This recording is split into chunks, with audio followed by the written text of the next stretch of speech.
حقیقت حسن۔ خدا سے حسن نے ایک روز یہ سوال کیا، جہاں میں کیوں نہ مجھے تو نے لازوال کیا۔ ملا جواب کہ تصویر خانہ ہے دنیا، شب دراز عدم کا فسانہ ہے دنیا۔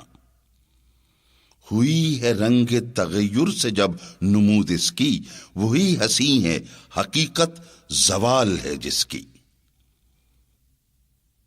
کہیں قریب تھا یہ گفتگو قمر نے سنی، فلک پہ عام ہوئی اختر سحر نے سنی۔ سحر نے تارے سے سن کر سنائی شبنم کو، فلک کی بات بتا دی زمیں کے محرم کو۔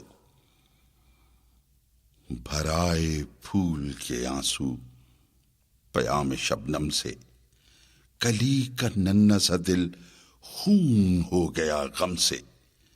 چمن سے روتا ہوا موسم بہار گیا، شباب سیر کو آیا تھا سوگوار گیا۔